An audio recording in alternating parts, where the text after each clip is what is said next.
Familia Benecer, hermanos y amigos, bendiciones.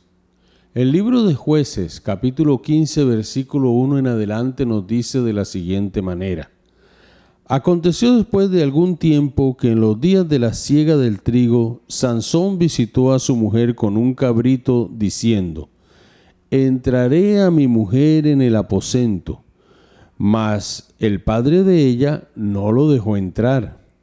Y dijo el padre de ella: Me persuadí de que la aborrecías y la di a tu compañero. Mas su hermana menor no es más hermosa que ella. Tómala pues en su lugar.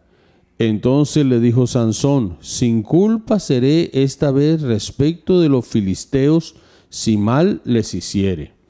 Y fue Sansón y cazó 300 zorras, y tomó teas, y juntó cola con cola, y puso una tea entre cada 2 colas.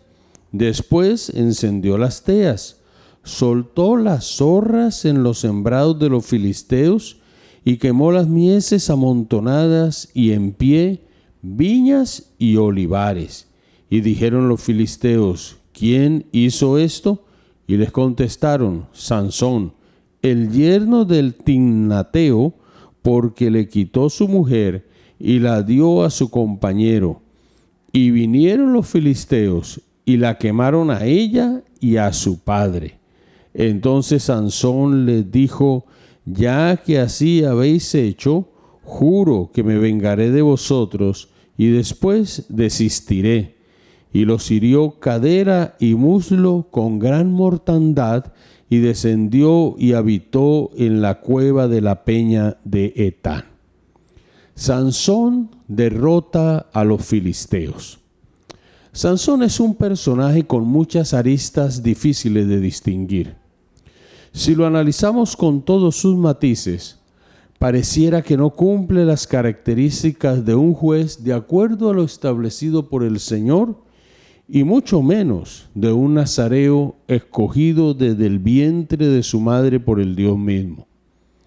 Él se sale de cualquier estereotipo establecido en el pueblo de Israel, y más aún, de aquel estereotipo que conlleva los hombres que han sido llamados como jueces del pueblo de Israel en ese tiempo de crisis que el Señor permitió que el pueblo de Él viviese por causa de la desobediencia, y que cuando el pueblo clamaba, Dios levantaba hombres a los cuales Él les hablaba, ellos se consagraban y cumplían el propósito bajo los lineamientos de la palabra de Dios. Sansón es alguien que combina lo sagrado con lo profano, lo espiritual con lo carnal, quebranta los votos de nazareo y tiene relaciones con filisteas por encima del consejo de sus padres, y más aún, relaciones con prostitutas. El corazón de Sansón no es recto para con Dios, y aún así Dios cumplirá su voluntad y seguirá dando inicio a la liberación de Israel de mano de los filisteos, quienes los han tenido subyugados por 40 años. Por la manera como Sansón responde a cada uno de los conflictos que se le presentan, parece indicar que este es un hombre que carece de control de impulsos. Es un espejo para muchos de nosotros hoy en día, dentro del marco de la iglesia del Señor y dentro de los llamados que el Señor le ha hecho a individuos de manera específica y especial, y aún a muchos hermanos que han sido dotados con dones del Espíritu Santo y que el Señor los quiere usar, aún los usa, pero que hay muchas cosas que todavía requieren de un trato especial y de una humillación de parte nuestra para que la gloria de Dios y la santificación de nuestro carácter sea un hecho. El texto bíblico de Jueces 15, desde el versículo 1, nos dice a nosotros que a Sansón se le había pasado el enojo que lo llevó a separarse temporalmente de su esposa después de la boda, al traicionarlo ella y revelar el secreto de aquel acertijo que Sansón en su fiesta de bodas había propuesto a aquellos 30 filisteos que le acompañaron y que fueron asignados por los mismos filisteos para que él no estuviera allí celebrando solo en mesa con su esposa y quizás con su padre y con el suegro, sino que hubiera más gente allí. Estos hombres perversos, malvados, chantajearon a la esposa de Sansón hasta que ella logró que Sansón le dijera lo que significaba aquel enigma que había planteado, y entonces, al verse derrotado y tener que pagar la apuesta que había hecho, mis queridos hermanos y amigos, Sansón decide irse a la casa de su padre.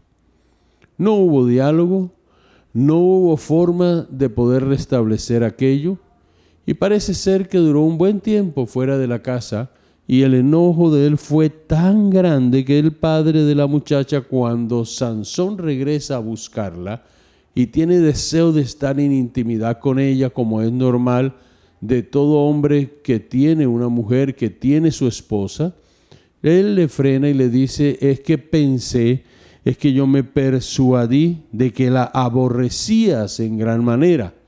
En otras versiones podemos encontrar la palabra la odiabas a tal punto que no la querías volver a ver. Ahora este hombre, este nazareo, decide, mis queridos hermanos, y tiene el deseo de llegarse a ella y decide también conciliar, y para ello se presenta como regalo con un cabrito. Y el cabrito pues es algo especial que representa una celebración.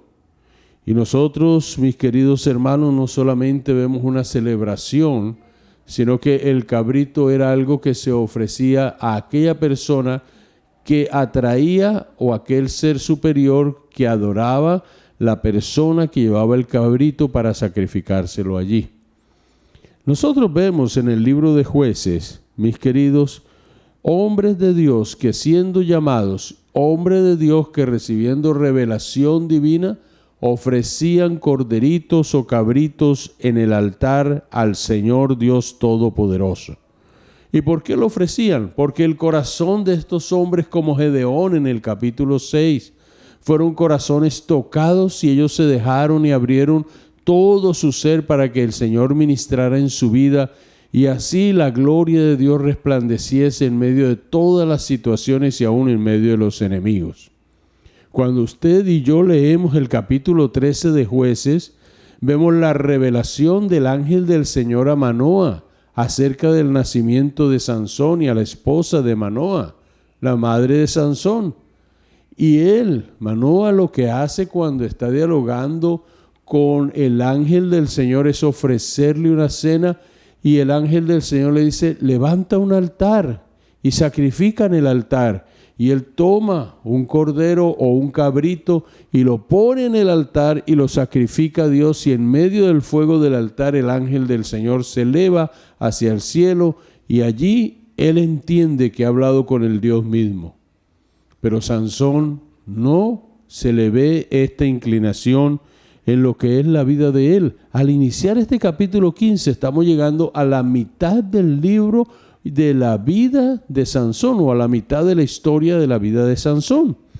Y cuando nosotros llegamos acá, entonces seguimos viendo con sorpresa cómo se van dando un suceso tras otro que nos llena a nosotros de indignación por un lado, pero que nos invita también a seguir viendo la providencia divina, para que así no quitemos los ojos, que es Dios el que está obrando y es Dios el que está trabajando en medio de todas las circunstancias, y que no es Sansón, un hombre que ha perdido de alguna manera el concepto de santidad, el rumbo de lo que el Señor le ha mandado a hacer, y que él actúa como muchos de nosotros hoy en día actuamos, bajo la influencia de la carne, y dejamos a un lado la guianza y la rendición al Espíritu Santo de Dios.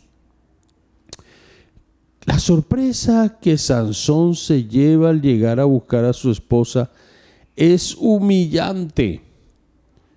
Él no sabía que el padre de la novia le había entregado a aquella que él había tomado como su mujer, aquella que le gustaba a él. Es que yo quiero a esa, ¿recuerdan? Que lo leímos y que está allí en el capítulo 14. Esa mujer, su padre de ella, la entregó ante la ausencia de Sansón a su compañero, al que él consideraba su amigo. Y él la tomó como su esposa, la tomó como su mujer. Y al regreso, cuando él oye esto, en su orgullo como hombre y en su mal carácter, siente la punzada de lo que este hombre le está diciendo. Y él no le deja entrar al aposento, ya el aposento es de otro. El lugar de intimidad con aquella mujer no es de Sansón. Y eso también viene de parte del Señor, porque el Señor no quería que Sansón buscara a Filistea. Pero aún así intervino y sucedieron todas estas cosas que la Escritura nos narra, sencillamente para que este hombre que había sido escogido por Dios pudiera entender que era la mano de Dios la que estaba allí. ¿Saben, mis hermanos? Que el padre de manera autoritaria hizo esto, pero lo que me parece a mí más indigno es la forma como este hombre, conociendo el carácter incendiario de Sansón, ofrece a su hija menor para que él la tome, y la ofrece lastimando la autoestima de la hija mayor, diciéndole a Sansón: ¿no es esta más hermosa que su hermana? Eso en ningún momento se debe hacer. Aún los padres que tenemos varios hijos, nunca debemos comparar a nuestros hijos, porque cada hijo es hermoso en las manos de Dios, porque cada hijo es un regalo de Dios y cada hijo es diferente en su manera de proceder, en sus rasgos físicos. Algunos se parecen más a la mamá, otros al papá, otros están combinaditos, se parecen a los dos, pero comparar uno con otro es lo más nocivo que puede hacer uno en el hogar, porque Dios nos regaló a nuestros hijos así como ellos son, porque tiene un propósito con cada uno de ellos. Sansón ve este asunto no como algo personal. Sansón ve este asunto como un asunto con los filisteos y resuelve no dejar las cosas así, dando inicio a una guerra entre él y los filisteos. Ahora, este hecho, esta acción, esta forma de pensar de Sansón, esta es la forma en la que Dios también va a seguir actuando para seguir quitando este yugo asfixiante y este yugo al cual se habían acostumbrado los filisteos a tener sobre Israel y Israel a vivir con él. Durante todo el desarrollo del pasaje, nosotros vemos cómo la mano del Señor estuvo con Sansón, aún en una forma en que nosotros a veces quisiéramos ver diferente. Y cuando el Señor empieza a trabajar de otra forma, a moverse de una manera poderosa en medio del pueblo, tenemos que pedir el discernimiento del Señor para que nosotros, mis queridos hermanos, nos mantengamos conectados con las cosas del Señor, para que podamos olfatear dónde es que está la obra, dónde está la mano del Señor obrando y dónde está la mano del hombre tratando de destruir y dónde el enemigo está usando a algunos para tratar de dañar todo lo que lleve el sello distintivo de la obra de Dios. Aquí nosotros podemos ver tres cosas en la providencia divina. Primero, Sansón hace una declaración de guerra, del versículo 3 al 8. En segundo lugar, Sansón nos muestra a nosotros cómo se hace una estrategia de mando y control. Y él lo hace del versículo 9 al 17. Y en tercer lugar, vemos la provisión divina en la vida de Sansón de los versículos 18 al 20. Mis queridos hermanos, es latente que Dios está presente. Y como es latente, nosotros vemos en primer lugar que la declaración de guerra está motivada por un espíritu de venganza. Y ese espíritu de venganza está ahí en las entrañas de Sansón. Tomaré venganza de esto que me han hecho. Todos los diálogos que se dan en este pasaje, mis queridos hermanos, están bañados, saturados con este sentimiento. Y este sentimiento, la venganza, se define como la satisfacción que se toma del agravio o daño recibido, como la revancha, como el daño, como el castigo, como el ajuste, como el escarnecimiento. ¿Sabe, hermanos? Muchos de nosotros tenemos que luchar con esto. El que me la hace, me la paga. Esto no se queda así. Ahora, acá Dios va a hacer algo sobrenatural, es cierto. Pero hay momentos en la vida nuestra en que no hemos dejado lugar a la ira de Dios. Y el Señor en su palabra también nos enseña hoy como iglesia: mía es la venganza, yo pagaré. ¿Sabes? Cuando nosotros bendecimos a alguien, el hecho de tú bendecir a quien te ofende, a quien te lastima, a quien te hace daño, no es que tú lo bendigas para que tú y yo seamos menos. No.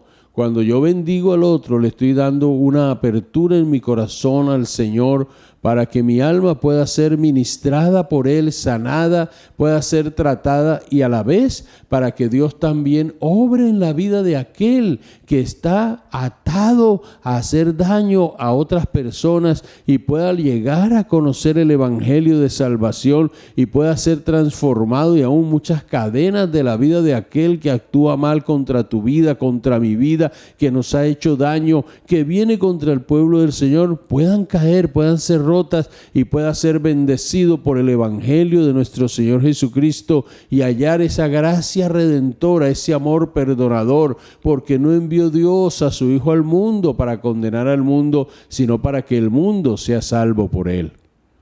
Hermano mío, hermana mía, no maldigamos, bendigamos. No nos venguemos, dejemos que el Señor haga la obra. Y este hombre, cuando ve lo que le está pasando, él no asume responsabilidad de la consecuencia. Mira lo que dice: sin culpa seré esta vez respecto a los filisteos. ¿Sabe? Muchas veces nosotros creemos que lo que hacemos no tiene repercusión o no somos responsables. Somos responsables. Cada acto de nuestra vida, cada proceder en nuestra forma de hacer las cosas tiene consecuencias. Dios es perdonador, Dios es ayudador, Dios es el mejor economista y sabe utilizar todas las cosas para un bien. De ahí que Romanos 8:28 dice que a los que aman a Dios todas las cosas les ayudan a bien, pero que Dios no exime de responsabilidad a quien actúa mal o al quien se adelanta o aquel que hace las cosas bajo su manera de ser o su manera de pensar. Eso ya es un error. Dios no nos exime de las consecuencias. David fue perdonado después de haber pecado, después de haber tomado a Betsabé, después de haber matado a Urías el Eteo. Y Dios realmente dice en su palabra que David era un hombre conforme a su corazón. Y él recibió la restauración espiritual de su vida, pero las consecuencias de su accionar las llevó todo el tiempo. Aún todo lo que quedó escrito acerca de la vida de David nos sirve a nosotros como un ejemplo para no hacer y como un ejemplo de aquellas cosas buenas para mantener nuestro corazón humillado.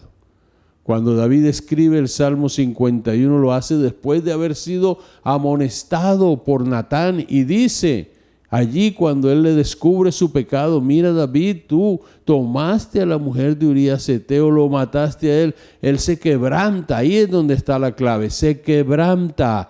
Y por eso Dios nunca dejó de usarlo, pero se quebrantó delante de la presencia del Señor y dijo: contra ti solo he pecado y he hecho lo malo delante de tus ojos. ¿Sabe? Esto es grande, esto es maravilloso, esto es poderoso, mis hermanos. Nosotros tenemos que mirar cómo Dios obra en medio de cada situación y cómo nosotros tenemos que humillarnos y reconocer cuando somos confrontados por Dios, y Dios nos confronta de muchas maneras. Aquí este hombre empieza a identificar la fortaleza del enemigo. ¿Sabe? Muchos de nosotros estamos en un campo de batalla y no hemos identificado por dónde es que el enemigo tiene su fortaleza contra nosotros. ¿Cómo nos ataca? ¿Cómo nos tiene dominados? ¿Tú has pensado en eso? ¿Qué te tiene dominado? ¿Qué es lo que el enemigo utiliza para oprimirte? Que te deja bloqueado y que tú no puedes muchas veces responder a la voz de Dios como Él quiere hacerlo. Pues mis queridos hermanos, el escritor bíblico nos nutre con detalles diciéndonos que estaban en el tiempo de la siega, en los días de la siega del trigo. Y esto es algo muy particular y muy específico para decirnos a nosotros que fue en ese momento, cuando las mieses estaban en pie, cuando las viñas estaban produciendo o habían producido, cuando los olivares estaban allí, mis queridos hermanos, de una manera frondosa, que este hombre empieza a darse cuenta. Esta es la fortaleza, la economía de los filisteos, es ahí donde yo voy a atacar. Y así lo hace, porque si usted sabe que hay algo que lo debilita, usted también tiene que saber cómo hacer frente a eso. Y Sansón sabe que debe crear, y la estrategia de él es la estrategia del caos controlado. Él tiene cómo hacerle daño a esta gente. Está molesto, está incómodo, pero también está pensando. Y entonces se da, mis queridos hermanos, a la tarea de buscar un ejército que es atípico. Usted en ninguna parte encuentra en la historia de la vida de Sansón, ni yo tampoco, que Sansón reclutó hombres, que el espíritu de aquellos hombres se fue del lado de Sansón para enfrentar a los filisteos. No encontramos eso en ninguna parte de la vida de este juez, que es el último juez en el pueblo de Israel. Pero este hombre lo que busca son 300 zorras. Zorras nos dice aquí esta versión de Reina Valera. Pero hay otras versiones que nos hablan de 300 chacales. Y es muy posible que hayan sido este tipo de animales que son un poco más pequeños, que andan en manadas y que son más fáciles de cazar. Entonces se da a la tarea de reclutar 300. Y cuando ya los tiene reclutados, los amarra y amarra una tea entre cola y cola. Y luego de tenerlas amarradas frente al territorio de los filisteos, a los cultivos, a las viñas, enciende fuego en las teas y suelta. Aquellos chacales salen corriendo. Los chacales sienten el calor, el ardor de las teas, y en medio de todo ese caos que ha producido Sansón, mis queridos hermanos, van quemando todo lo que se encuentran en el camino. Y hay algo que es común en aquella época, en el antiguo mundo, mis queridos hermanos, era que los enemigos, por venganza, quemaban los cultivos de aquel a quien querían hacerle daño o de quien querían desquitarse. Y esta enseñanza es bien grande, porque esto afecta no solo la subsistencia, sino la economía de los filisteos. Debilitó la economía de los filisteos no por una cosecha, escucha bien, sino por años, porque quemar los viñedos lleva tiempo para que ellos vuelvan a resurgir, para que la tierra vuelva a producir. Fue un incendio de una magnitud impresionante. Les dio donde más les dolía. Y saben, mis queridos, hay gente que pierde su vida porque no saben enfrentar y no tienen estrategias para ser libres de situaciones y de circunstancias que les pueden y que les están haciendo daño y les están minando su existencia. Que hay un hombre que sabe que esto no va a quedar así tampoco de parte de aquellos.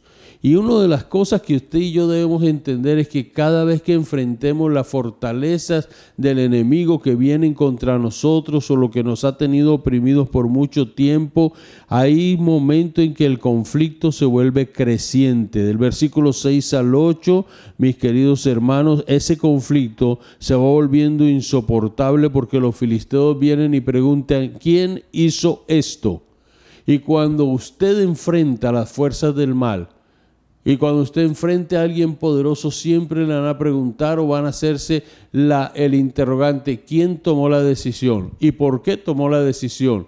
Y vienen momentos que pueden ser momentos que son inesperados. La retaliación puede ser de tal magnitud que usted puede quedar sorprendido, pero ¿sabe una cosa? Siempre tengamos presente que si hacemos las cosas de acuerdo a la voluntad del Señor, el Señor siempre irá delante de nosotros como poderoso gigante, y por tanto toda aquella situación que nos está afectando, Dios la puede cambiar en beneficio de nuestra vida. Así veamos cosas como las que le tocó ver a Sansón. ¿Sabe lo que hicieron los filisteos cuando supieron que era porque el Timnateo, el papá de aquella filistea, le había quitado la mujer a Sansón y Sansón había hecho esto? No atacaron a Sansón, fueron y quemaron la casa de aquel hombre con su hija. En otras versiones dice que quemaron toda la casa y a todos los que estaban allí. Y esto fue algo tenaz. Esa retaliación del enemigo, y usted y yo tenemos siempre que tener, hermanos míos, círculos, tenerse allí esos círculos de oración, esos anillos de protección para su vida en oración. Nunca estamos solos, tenemos al Señor, pero el enemigo nos ataca y el enemigo no le gusta que tu familia se convierta y sea libre. El enemigo no le gusta que usted le quite o lo desenmascare en un momento determinado. Él siempre va a venir a hacer cosas que nos van a doler, pero recuerde que el Dios del cielo dijo: no te dejaré ni te desampararé. Entonces Sansón, al ver esto, dijo: me voy a vengar. Si ustedes han hecho esto, así juro que me vengaré de vosotros y después desistiré. Desistiré no quiere decir que no fuese a continuar con la labor, sino que iba a arrasar con todo, y entonces lo hiere cadera y muslo, y lo hace ¿con qué? Con una gran mortandad. Los filisteos habían pasado 40 años haciendo lo que ellos quisieran y nadie los enfrentaba. Israel se había asimilado. Israel había perdido su esencia y había perdido gran parte de su identidad como una nación escogida por Dios, como una nación que tenía un libro que se llamaba la Ley de Jehová, como una nación que tenía los mandamientos, como una nación que tenía la obligación de adorar al Dios vivo y verdadero, o el compromiso, como una nación que había hecho pacto con Dios, como una nación que en el Sinaí fue rociada con la sangre de un cordero, simbolizando y proféticamente hablando el Señor a través de Moisés, que más adelante el Cordero de Dios rociaría a la humanidad, que de dos pueblos, gentil y el pueblo judío, se levantaría la iglesia, y que allí nosotros, tú y yo, hermano, hemos sido comprados y lavados con la sangre del Cordero de Dios que quita el pecado del mundo. Entonces, es allí donde uno ve que Sansón ya no se fue a la casa del papá y la mamá, se encuevó, es decir, se metió en la cueva. ¿En qué cueva se metió? Se metió en una peña o en una cueva de la peña de Etán. ¿Cuánta falta le hacía a este hombre estar solo, refugiarse? Y quizás en esa soledad es cuando muchas de nuestras cosas se calman. Cuando el profeta Isaías escribe y nos dice a nosotros: en quietud y en reposo será vuestra fortaleza. ¿Por qué lo escribe el profeta? Lo escribe porque Dios se lo ha dicho a él para el pueblo. ¿Cuántas veces y cuánto tiempo hace que en medio de tanta turbación que puede haber en tu vida no has estado solo, encerrado en una cueva con el Señor? ¿Cuántas cosas has hecho y necesitas estar solo? cuánto tiempo y cuántas acciones repetitivas, una tras otra, y no has ido a la cueva con el Señor a decirle: aquí estoy, me equivoqué o no me equivoqué, a hacer examen de conciencia, a mirar si realmente lo que has hecho es de parte de Dios o no, y qué es lo que necesitas seguir haciendo. Mis hermanos, este tiempo, aunque haya sido un tiempo de descanso para Sansón, fue un tiempo donde él lo estaba necesitando. Así él se hubiera ocultado de los mismos filisteos para que no lo alcanzaran o lo mataran. Pero este tiempo es el tiempo que viene para hacer una victoria, una guerra, y Dios le dará una victoria estruendosa sobre los enemigos. Pero antes es necesario que se den algunas cosas. Como tú estás esperando una victoria grande, pero antes de tu victoria es necesario un proceso. Y esos procesos a veces se vuelven dolorosos, porque muchos procesos requieren que tú y yo estemos solos dependiendo del Señor, porque la soledad de Sansón es abismal, sin compañeros de ejército, sin gente que le ayude, sino gente que está allí bajo una situación donde muchas veces nosotros, hermanos, tú y yo, solo nos quedan nuestras rodillas delante de Dios, donde nos hacemos más poderosos para enfrentar lo que venga contra nuestras vidas. Si estás de rodillas, nunca serás vencido. Y de rodillas ante Dios, no ante tu enemigo.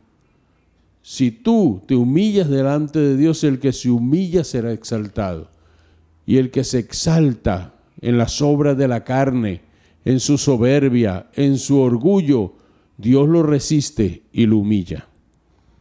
En segundo lugar, hay una estrategia de mando y control. Los filisteos vienen y presionan. La presión del enemigo, usted no puede descuidarse. Si usted ve que hay una victoria, si usted ve que viene algo de parte del Señor, prepárese también y pídale al Señor fortaleza para lo que siga. No se quede dormido en los laureles, como nos dice el dicho. La presión del enemigo es la venganza de los filisteos, que fueron y rodearon, subieron y acamparon en Judá y se extendieron por todo el. Y entonces los hombres de Judá le dijeron a aquel pueblo, a aquel ejército: ¿por qué habéis subido contra nosotros?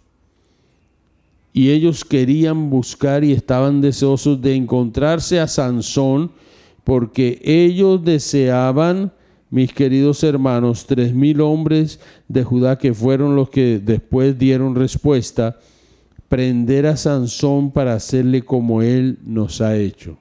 El deseo de venganza no solo estaba en Sansón, también estaba en los filisteos. Y los varones de Judá, 3,000, deciden prender y entregar a su líder. Sí. El mismo pueblo toma al juez que Dios ha puesto para liberarlos.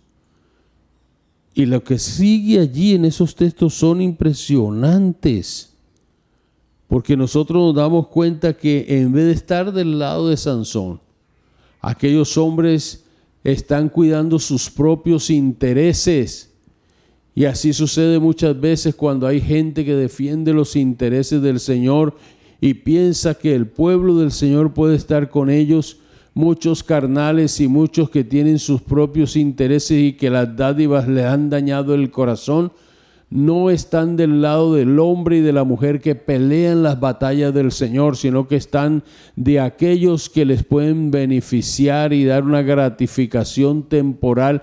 Así eso les lleve a perder su propia identidad y dignidad. Porque cuando usted le cede al enemigo, usted pierde su dignidad. ¿Saben, mis hermanos? Ellos, los de Judá, en vez de decirle a Sansón: mira, necesitamos que sigas en el proceso, y animarle, vamos con todo, aunque esta gente venga y nos esté sitiando, el Señor está contigo. No, ellos no lo hacen así. Ellos vienen y le dicen: tú sabes que ellos dominan sobre nosotros. Y cuando esa es la mentalidad que la gente tiene, mis queridos, quiero decirles que no van a ver la gloria de Dios de un día para otro y quizás nunca. porque ellos en medio de esta situación están del lado de ¿quién? Están del lado de aquellos con los cuales ellos dependían de ellos, comerciaban con ellos. Y pagar el precio por la causa y la obra del Señor es costoso. Requiere muchas veces quebrar, romper relaciones que dañan la vida de las personas, romper con las tinieblas y empezar a vivir en el reino de la luz.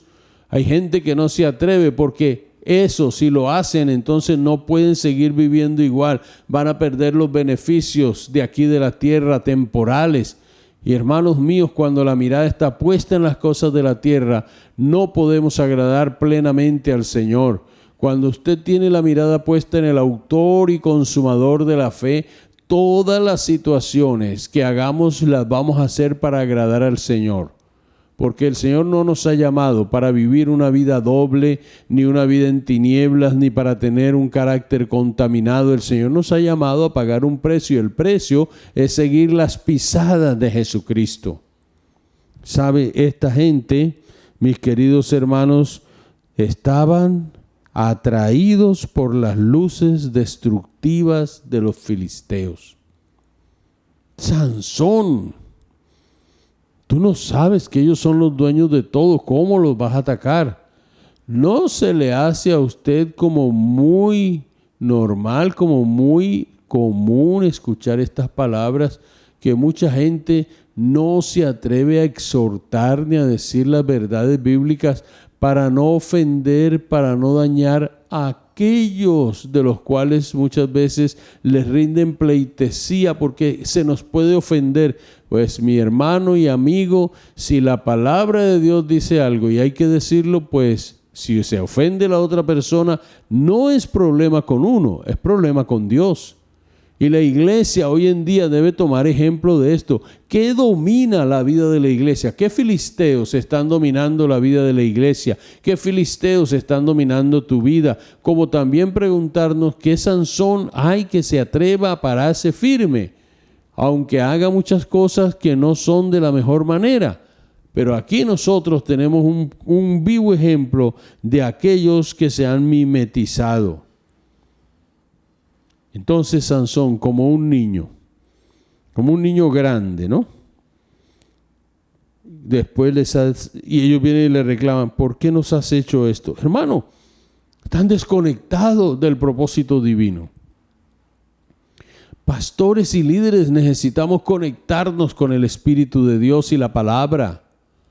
Necesitamos mantenernos en esa dimensión de la expectativa de lo divino. ¿Qué es lo que Dios va a hacer? ¿Cómo lo va a hacer?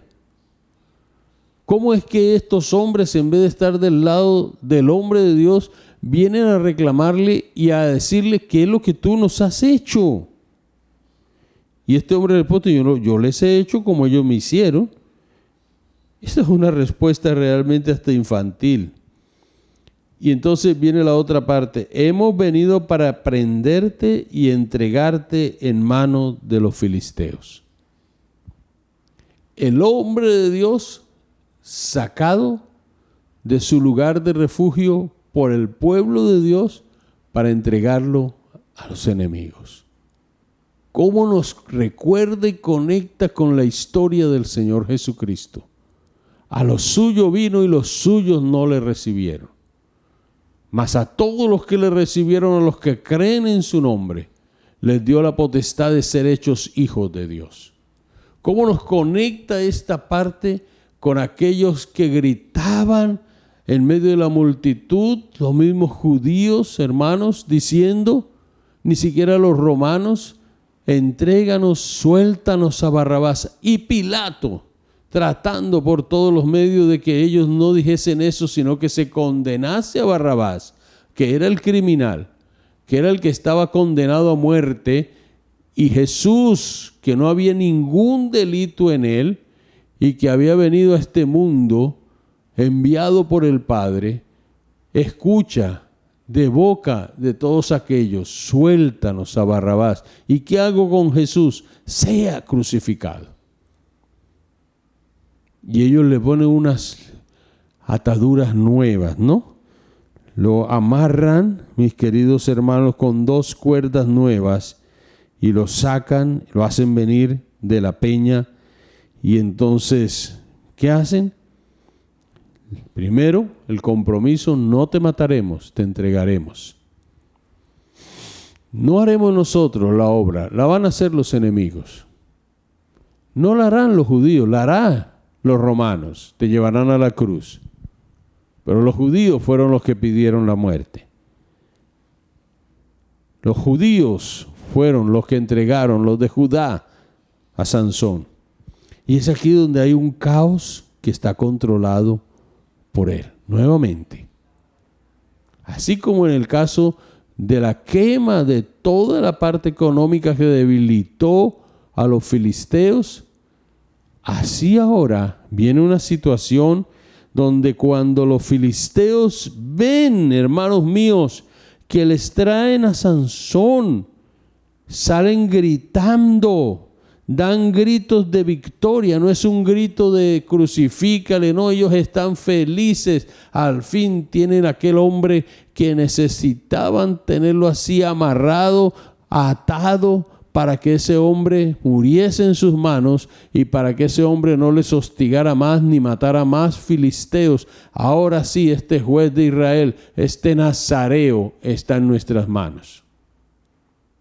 Pues quiero decirte, hermano que me escucha, amigo, y si hay algún enemigo de la obra de Dios que nos está escuchando, que esto no acontece porque aunque estemos al límite y aunque muchos den gritos de júbilo, eso que puede estar pasando en esa colina de la Quijada, están celebrando antes de ganar, pero Sansón sabe que él, aunque está dominado en ese momento por los filisteos y la situación, él simula que hay sumisión allí, y lo que ellos no esperaban acontece. Es que cuando ya Sansón llega y están gritando, el Espíritu Santo, el Espíritu de vida y de poder, el Espíritu de Dios vino sobre él.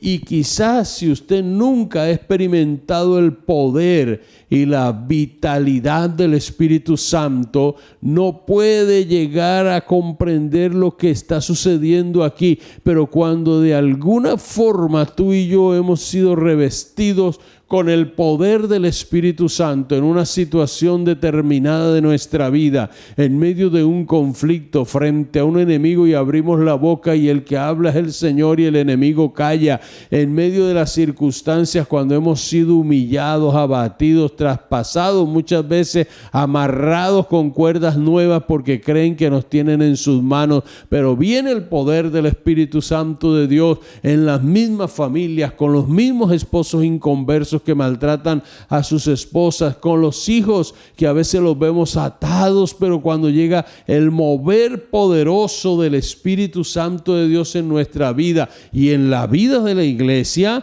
entonces aquel lino, aquellas cuerdas quedan como lino quemado con fuego, y las ataduras se caen de nuestras manos y de nuestras vidas, no por nuestra obra, escúchelo bien, no por nuestra fuerza, no por nuestro entendimiento, no por nuestro llamado solamente, sino por el poder del Espíritu Santo de Dios que actúa en nosotros, porque el Espíritu de Dios, que es el Espíritu Santo también, actúa en nuestra vida, actúa en tu vida, hermano que me escucha. Si te sientes desalentado, si te sientes desanimado, levántate y resplandece, porque ha venido a ti tu luz y el Espíritu de Dios está para obrar poderosamente en tu vida y a través de ti, y hacer una obra como tú nunca lo has imaginado, y el Dios del cielo llenará tu vida y llenará los espacios de tu vida, y verás la gloria de Dios. ¿Y qué sucede aquí, mis queridos hermanos?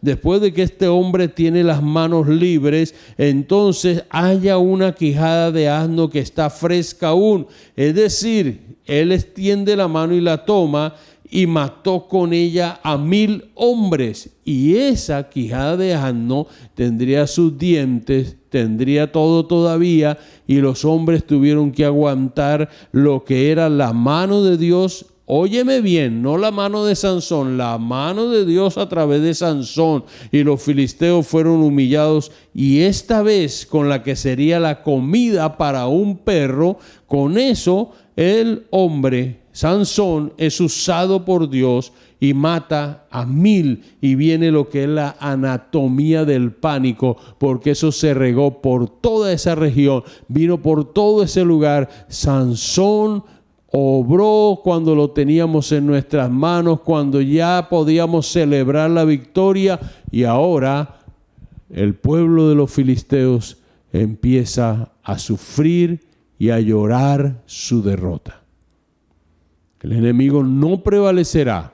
Las puertas del Hades no prevalecerán contra la iglesia. Y en tercer lugar, entonces viene la provisión divina, porque Sansón experimenta sed y tiene temor de morir. Y hermanos míos, y es una de las experiencias muy pocas que vemos en la escritura de este hombre, que clamó a Dios. Y cuando él clamó a Dios, le dice, le reconoce, y le dice: tú has dado grande salvación por mano de tu siervo.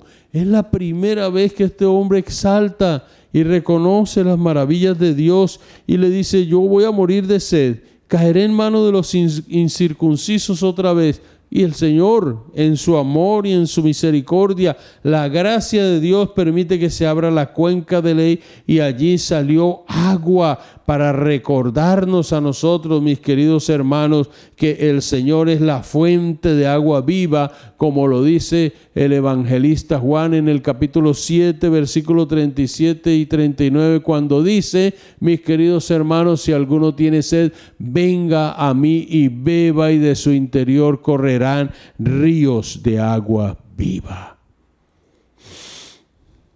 ¿Qué batalla estás librando?